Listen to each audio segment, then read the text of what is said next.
سے آج ہم نے سورہ بقرہ سے آیت نمبر 234 کی تلاوت کی ہے۔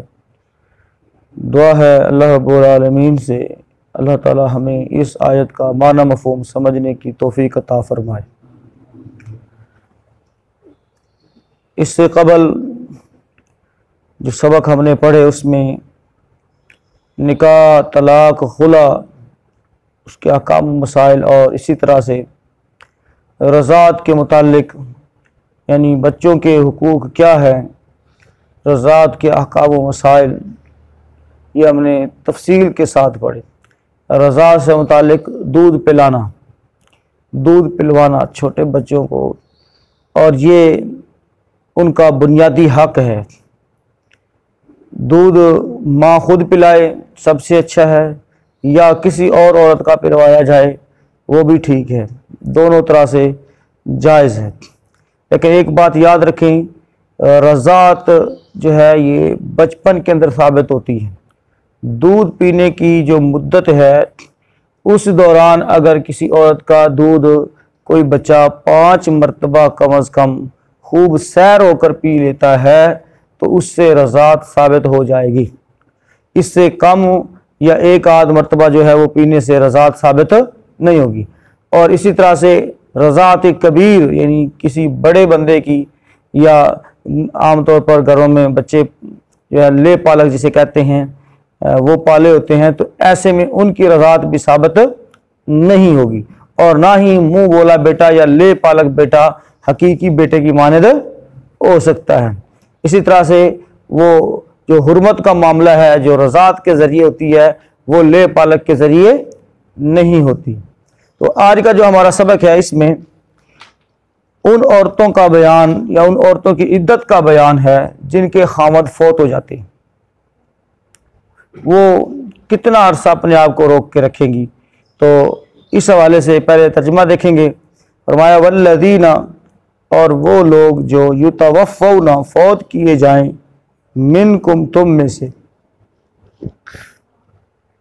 یتوفون یہ مجہول کا صیغہ ہے، فوت کیے جائیں، کیونکہ دنیا کے اندر سے کسی کے جانے کا دل بھی نہیں چاہتا، یہ ایک فطری سی بات ہے، کسی کا جانے کو دل نہیں کرتا، جو بھی جاتا ہے مجبوری میں جاتا ہے، بلاوا آ جاتا ہے تو پھر وہ یہاں پر رہ نہیں سکتا۔ یتوفون منکم جو تم میں سے فوت کیے جائیں، وَيَذَرُونَ اور وہ چھوڑ جائیں، ازواجن بیویاں، یتربصن وہ انتظار کریں، روکے رکھیں، بِأَنفُسِهِنَّ اپنے آپ کو، 4 اشہر مہینے، و10 اور 10، 4 مہینے اور 10 دن یا 10 راتیں اپنے آپ کو روک کر رکھیں۔ یہ بیوگی کی عدت کا بیان ہو رہا ہے، اور اس کے اندر خاوند نے ہاتھ لگایا ہے یا نہیں لگایا، بچے ہیں یا نہیں ہیں، حمل ٹھہرا یا نہیں ٹھہرا، یہ اس کے اندر اس کی کوئی تفریق نہیں ہے۔ جو بھی شوہر والی عورت ہے اس کی عدت 4 مہینے 10 دن مقرر کی گئی ہے۔ فَإِذَا پس جب بلغنا وہ پہنچ جائیں، اجلہن اپنی مدت کو، فلا جناح پس نہیں ہے ان کے اوپر کوئی گناہ، فلا جناح پس نہیں ہے گناہ، علیکم تمہارے اوپر، تم پر، فیما اس چیز میں، فعلنا جو وہ کریں، فی انفسہن اپنے نفسوں کے بارے میں، بالمعروف معروف طریقے سے، یعنی نکاح کا جو ہے بندوبست، اگر وہ نکاح کرنا چاہیں تو پھر تمہارے اوپر کوئی گناہ نہیں ہے، لیکن یہ ہونا کام لیگل طریقے سے ہونا چاہیے، بالمعروف معروف طریقے سے۔ واللہ اور اللہ بما تعملون جو تم کرتے ہو، خبیر پوری طرح باخبر ہے۔ دوبارہ سے ترجمہ دیکھیں، والذین اور وہ لوگ یتوفون جو فوت کیے جائیں، منکم تم میں سے، ویذرون اور وہ چھوڑ جائیں، ازواجن بیویاں، یتربصن وہ روکے رکھیں، انتظار کریں، بانفسہن اپنے آپ کو، اپنی جانوں کو، 4 اشہر و10 4 مہینے اور 10 دن۔ فَإِذَا پس جب بلغنا پہنچ جائیں وہ،